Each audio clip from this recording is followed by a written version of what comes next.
বন্ধুরা, আমি তোমাদের প্রিয় আরভি আপু। আজ আমি তোমাদের জন্য নিয়ে এসেছি নতুন একটি গল্প। আশা করি আজকের গল্পটি অনেক মজাদার হবে, তাই গল্পটি শোনার আগে অবশ্যই হেডফোন ব্যবহার করো। তাহলে চলো আজকের গল্পটি শুরু করি। এটি আমার নিজের জীবনের কাহিনী। লিখতে গিয়ে যদি কোনো ভুল ত্রুটি হয় তো ক্ষমা করে দেবেন। আমার নাম আদিত্য দাস, বয়স 28, বিধবা মার সন্তান। মার নাম বুলি দাস, বয়স 50 বছর। আমার বাবা মারা গেছে আজ থেকে 16 বছর আগে। তখন আমি 12 বছরের ছোট ছেলে। বাবা তার ও 3 বছর আগে থেকে বিছানাসজ্জা। আমাদের বাড়ি পশ্চিমবঙ্গের জলপাইগুড়ি শহরে। জয়েন্ট ফ্যামিলি হলেও আমরা আলাদা বাড়িতে থাকি। আমাদের 2টি ঘর, সাথে রান্নাঘর আর বাথরুম। ছোট থেকেই মা বাবার সাথে ঘুমাতাম, তাই বড় হয়েও এই অভ্যাসটা রয়ে গেছে। মা আর আমি এক ঘরেই থাকি, আর আরেকটা ঘর এমনি স্টোর রুম এর মতো করে পড়ে আছে। আমি ব্যাংক এমপ্লয়ি, তো সংসার ভালো মতোই চলে যায়। আমার হাইট 5 ফুট 7 ইঞ্চি। যোগা করি, তাই অ্যাথলেটিক বডি। সাথে মোটামুটি ভালো একটা আছে। আমার পারদর্শী গার্লফ্রেন্ড ছিল বলে, কিন্তু হঠাৎ একটা অ্যাক্সিডেন্ট ও মারা যায়। তারপর ডিপ্রেশন এর দিকে চলে যাই। তখন মা তার ভালোবাসা ও যত্ন দিয়ে আমাকে স্বাভাবিক জীবনে ফিরিয়ে নিয়ে আসে। আমার মায়ের সম্পর্কে একটু বলি। মায়ের হাইট খুব একটা লম্বা না, 5 ফুট লম্বা। ওয়েট মোটামুটি 55 কেজি। মোটামুটি ঠিকঠাক। গায়ের রং খুব ফর্সা। পেটে সিজারের কাটা দাগ আছে। আমি হবার পর কিছু কমপ্লিকেশন দেখা দেয়া, তাই বাবা মা আর দ্বিতীয় সন্তানের প্ল্যান করে না। ও সেই হিসেবে বাচ্চা না নেবার জন্য অপারেশন করিয়ে নেয়। বাবা চলে যাবার পর থেকে মা খুব চুপচাপ থাকতে শুরু করে, কিন্তু ধীরে ধীরে সব কিছু মানিয়ে নেই।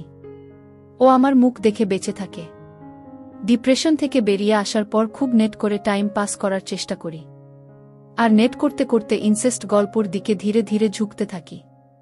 মা ছেলে গল্প পড়ে প্রথম প্রথম খুব গিল্টি ফিলিং হয়। তারপর আস্তে আস্তে সেটা অভ্যাসে পরিণত হয়। মাকে যে আমি খুব ভালোবাসি ও শ্রদ্ধা করি, সেটা ধীরে ধীরে অভ্যাসেতে পরিণত হয়। আমি মার কথা ভেবে লুকিয়ে লুকিয়ে ভাবতে থাকি। এই চিন্তা আমার রাতের ঘুম চলে যায়। মায়ের সাথে এক বিছানাতে ঘুমাই, তাই শুয়ে শুয়ে নিজের ডলতে থাকি প্যান্টের উপর দিয়ে।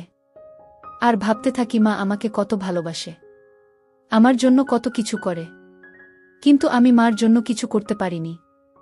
বাবা বেঁচে থাকতেও ব্যবসার কাজ বাইরে বাইরে থাকত, তাই মার থেকে খুব বঞ্চিত। 19 বছর ধরে অভুক্ত মা। তার অসুখের পুরো অধিকার আছে।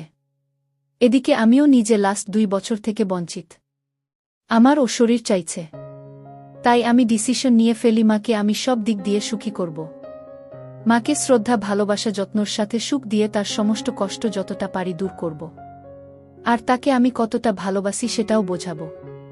ও অবশ্যই নিজেও জ্বালা মেটাবো, কিন্তু কিভাবে কি করব বুঝতে পারি না। আবার এটাও ভাবি, যদি আমার নিজের মতন করে মাকে ভালোবাসার ব্যাপারটা মা যদি মেনে না নিতে পারে আর উল্টে কষ্ট পায়, তাহলে হিত বিপরীত হয়ে যাবে। লো ব্লাড প্রেসার আছে, সাথে সামান্য থাইরয়েড। তাই নিজের মনের সাথে লড়াই করতে থাকি। মা এমনিতে খুব শান্ত শিষ্ট মহিলা, কখনো ঝগড়াঝাঁটি করে না। আমি মার সাথে সব গল্প করি, শুধু নিজের মনের সুপ্ত অবৈধ বাসনার গল্প ছাড়া। বই পড়ি, গল্পে নিজের মাকে ভেবে আপ ডাউন করে ফেলি। এভাবেই দিন কাটতে থাকে। এরপর মা কিছুদিন অসুস্থ হয়, তো মার যত্ন করি যাতে মার আরও কাছাকাছি আসতে পারি। মা আমার যত্ন দেখে বলে আমি অনেক দায়িত্বশীল হয়ে গেছি। শুনে খুব খুশি হই। মা এমনিতেই আমার সামনে কাপড় চেঞ্জ করত, তবে পরার থাকলে অন্য ঘরে গিয়ে চেঞ্জ করত, সেটা আমি দেখেছি। মার সাথে আন্ডারগার্মেন্টস কিনতে পর্যন্ত গেছি। মা অসুস্থ ছিল যখন, তখন মাকে খাইয়ে দিতাম। ধরে ধরে বাথরুম নিয়ে যেতাম। বিভিন্ন কায়দায় তাকে টাচ করতাম, তবে কখনো টাচ করতাম না। ভুল করে 1-2 বার টাচ হয়ে গেছিল, সাথে সাথে সরি বলে ফেলেছিলাম। মাও কিছু মনে করেনি। মাকে সুখ না দিতে পারাতে ভিতরে ভিতরে খুব কষ্ট পাচ্ছিলাম ও খুব অন্যমনস্ক হয়ে পড়ছিলাম। ভুল ভাল জায়গায় বইগুলো রেখে দিতাম। হঠাৎ করে একদিন আমার ওয়ার্ডের না রেখে ল্যাপটপের নিচে রেখে অফিস চলে গিয়েছিলাম। অফিস গিয়ে মনে পড়ে বইয়ের কথা। তখন খুব ভয়ে ভয়ে থাকি যে যদি মার হাতে বইটা পড়ে যায়। তো মা খুব কষ্ট পাবে, সাথে রেগেও যাবে। এভাবেই দিন কাটে। সন্ধেবেলা বাড়ি ফিরে দেখি বইটা সেখানে নেই। তখন বুঝতে পারি সেটা মায়ের হাত পড়েছে। আমি খুব ভয় পেয়ে যাই, অথচ মাকে দেখে বুঝতে পারি না মা রেগে আছে না কষ্ট পেয়েছে। বাড়িতে মা বেশিরভাগ সময় পড়ে থাকে, সেদিনও তাই পড়েছিল। কোনো পরে রাত ঘুমায় না মা। মাকে একবার দেখেছিলাম, যখন মা স্নান করে এসে কাপড় ছাড়ছিল। মা ভেবেছিল আমি ঘুমিয়ে আছি, তাই বিছানার থেকে একটু দূরে কাপড় ছাড়ছিল। আমি মায়ের দেখতে পেয়েছিলাম, আর হালকা দেখতে পেয়েছিলাম। এটা বুঝেছিলাম মার মাঠের উপর হালকা ঘাস পাতা আছে, খুব বেশি নেই। সেদিন শাবল আপ ডাউন করে সবচেয়ে বেশি বেরিয়েছিল আমার মুসল থেকে। আমার বের হতে এমনিতেই টাইম লাগে, তবে সেদিন একটু বেশি টাইম লেগেছিল। শুতে যাব এমন সময় মা হঠাৎ করে বলল, বাবু তোর সাথে আমার কিছু কথা আছে কি? আমি তখন ভয়ে ভয়ে বলি, কি বলো মা? তখন মা বলেছি, বাবু আমাদের স্টাডি টেবিলে বাড়ির যে ল্যাপটপ আছে তার নিচে আজকে একটা নোংরা বই পেয়েছি, ইনসেস্ট গল্প সব। তুই এগুলো পড়িস? আমি খুব লজ্জা পেয়ে যাই ও বলি, হ্যাঁ মা, কখনো কখনো। তখন মা একটু রেগে বলে, কেন বাবু, এত নোংরা বই কেন পড়িস? আমি একটু পরে দেখেছি, তবে পুরোটা পড়তে পারিনি। এত নোংরা মা ছেলের কাহিনী, কতদিন ধরে এগুলো পড়িস? তখন আমি বলি, গত 1 বছর থেকে প্রায় রেগুলার পড়ি। তখন মা বলে, অন্য গল্প হলেও চলে, কিন্তু তুই তো শুধু মা ছেলের গল্প পড়িস, যেটা খুব খারাপ ব্যাপার। আমি তখন বলি, মা প্রথম প্রথম আমার খুব গিল্টি ফিলিং হতো, বাট পরে অভ্যাস পরিণত আর মা ছেলের গল্প পরেই আমি হই।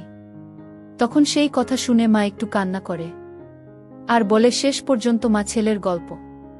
আমি মাকে সান্ত্বনা দিই আর একটু সাহস নিয়ে বলি, মা আমি তোমাকে নিজের থেকেও বেশি ভালোবাসি, কিন্তু কি করব মা, নিষিদ্ধ জিনিসের প্রতি আকর্ষণ একটু বেশি হয়। আমাকে ভুল বুঝো না তুমি।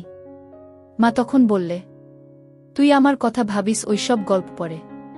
তখন আমি বলি, মা আমার মনে যত চিন্তা সব তোমাকে ঘিরে, সেটা ভালো হোক বা খারাপ, আমার প্রথম ভালোবাসা তুমি। মা এই কথা শুনে রাগ করে খুব জোরে চেঁচিয়ে উঠে, তারপর অঝরে কান্না শুরু করে। আমি কি করব বুঝতে পারি না, তাই চুপচাপ ঘরের থেকে বেরিয়ে যাই। রাত 3টার দিকে মা ঘরের থেকে বেরিয়ে আমাকে ডেকে ঘরে আসতে বলে। আমি প্রথমে আসতে চাই না, কিন্তু শেষ পর্যন্ত মার জোরাজোরিতে ঘরে ফিরে আসি। মা ঘরে এসে আমাকে সরি বলে আর বলে, বাবু এই বয়সে ছেলেরা একটু বেশি হয়, সেটা নরমাল ব্যাপার, কিন্তু মাকে ভেবে এই সব বই পড়া বড় এবনর্মাল ব্যাপার। তারপর আমি মাকে রিটার্ন সরি বলি আর বলি, মা আমি চেষ্টা করব এই নেশাটা আস্তে আস্তে দূর করতে। চেষ্টা যে আমি করব সেটা আমি প্রমিস করলাম। তারপর চুপচাপ শুয়ে পড়ি, তবে মনে মনে এটা ডিসিশন নিয়ে ফেলি, তবে কোনো জোর জবরদস্তি করে ট্যাবলেট খাইয়ে বা ঘুমের ওষুধ খাইয়ে না। আমি মাকে মার নিজের ইচ্ছাতে, কারণ আমি মধ্যে দিয়ে আমি আমার বিধবা মাকে এটা জানান দিতে চাই যে আমি তাকে কতটা ভালোবাসি, আর তার সম্পূর্ণ দায়িত্ব নেবার উপযুক্ত আমি হয়েছি। যেমন ভাবা তেমন কাজ। আমি মারের প্রতি আরও আকৃষ্ট হয়ে যেতে থাকি ও খুব সাবধানে তার দিকে নজর দিতে থাকি, যেন মা কিছু বুঝতে না পারে। কিন্তু মা তো মা-ই, তাই কিছুটা হলেও বুঝতে পারে আমি তাকে খারাপ নজরে দেখছি, তাই মা আর আমার সামনে চেঞ্জ করে না। খেয়াল করলাম আমাদের দুজনের মাঝে কল বালিশ রেখে দেয়া, কারণ আমি দেখেছি মা সকালে স্নান করে মেলে দিয়েছে দড়িতে। আমিও হাল ছাড়ি না, শিলাজিৎ খাওয়া শুরু করি, সাথে আরও অন্যান্য এক্সারসাইজ করি ও নানান রকম রিসার্চ করতে থাকি, এই আশায় যে যদি কোনো দিন সুযোগ আসে তো মাকে একেবারেই আমার জানিয়ে দেব। আমার মার চিন্তা থেকে অনেক বেশি, কারণ মা বাবা ছাড়া আর কারো সাথে কোনো দিনও করেনি। মার অভুক্ত আছে প্রায় 19 বছর, বাবার দেখেছিলাম কয়েকবার। আমার থেকে অনেক ছোট আর পাতলা, আর বাবা বেশিক্ষণ পারতও না, 4 মিনিট শেষ হয়ে যেত।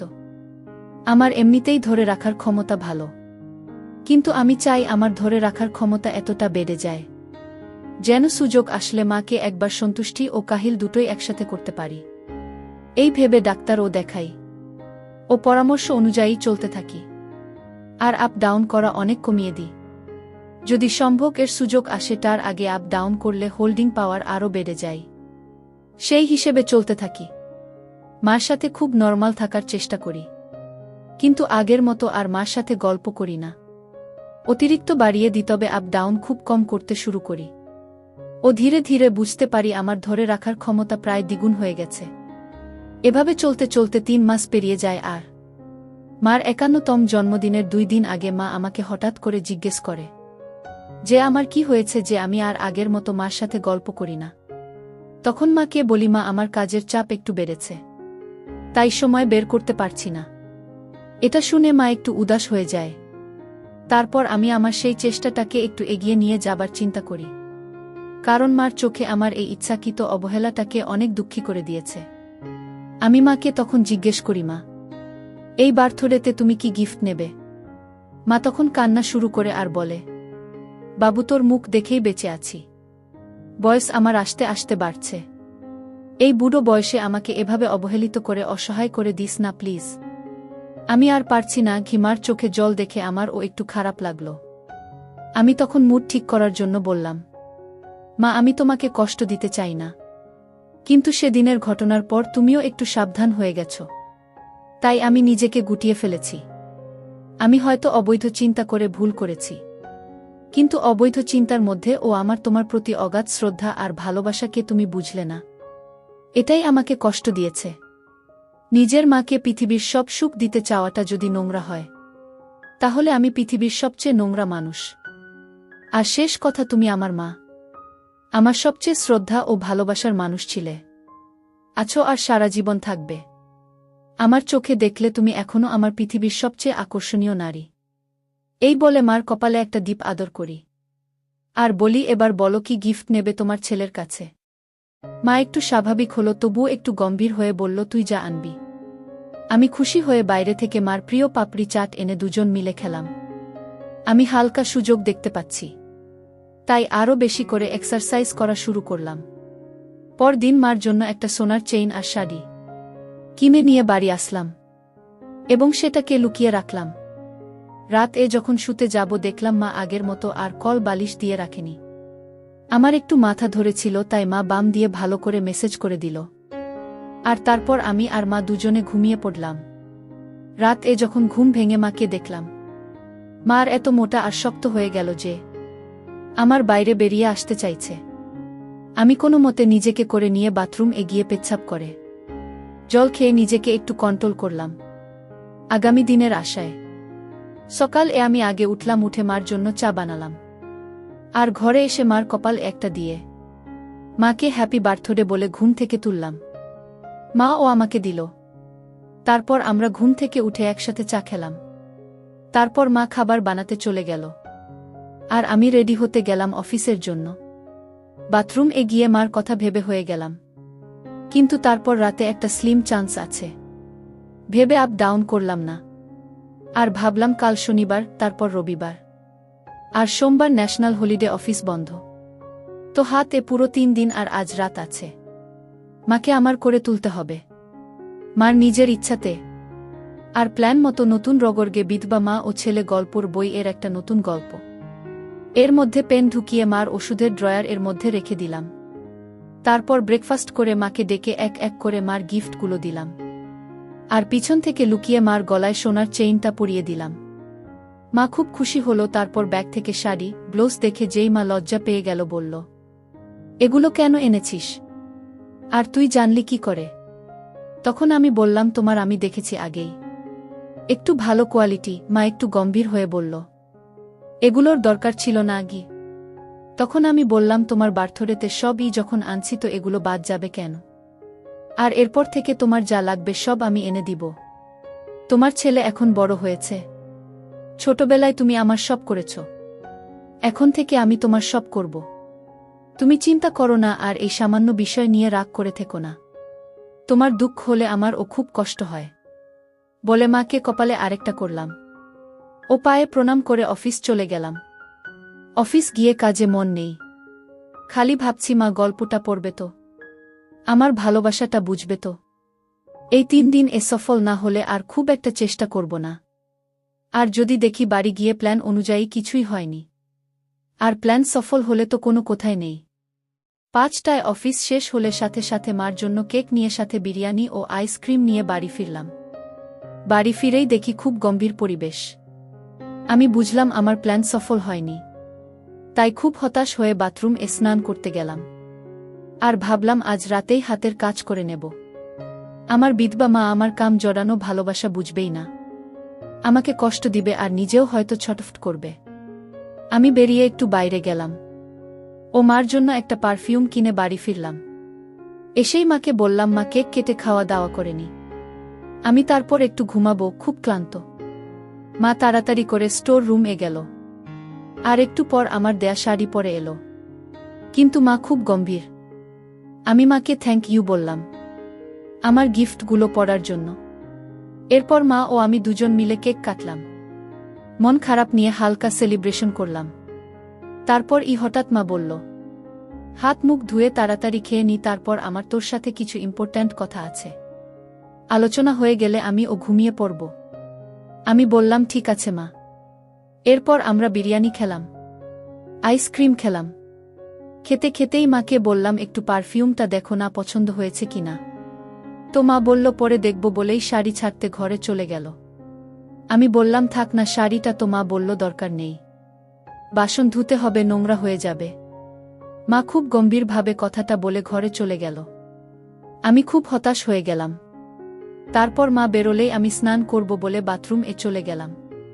বাথরুম গিয়ে রাগ এমার নাম করে হাত ব্যথা হয়ে গেল, তাও পড়ছে না। প্রায় 30 মিনিট পরে প্রচুর বেরোলো জেন ফায়ারা, পুরো কমোড মেঝেতে পড়ল। আমি অবাক হয়ে ভাবতে লাগলাম, এতদিন না কিছু করার পরেও এত টাইম লাগলো বেরোতে। তাহলে মা যদি রাজি থাকত, মাকে আজ আপন করে নিয়ে পাগল করে দিতাম। কিন্তু কি আর করা যাবে, বেশি চেষ্টা করলে মা ছেলের সম্পর্কটা খারাপ হয়ে যাবে সারা জীবনের জন্য। আজ মিটিয়ে নেব সব। স্নান করে বেরিয়ে ঘরে গিয়ে চেঞ্জ করে একটা স্যান্ডো গেঞ্জি পরে শোবার জন্য রেডি হলাম। এত বেরোনোর পর জেন চাহিদাটা বেড়ে গেছে। মা ও স্নান করে বাথরুম থেকে পুরো রেডি হয়ে বের হলো, ফলে আমার আর কিছু দেখা হলো না।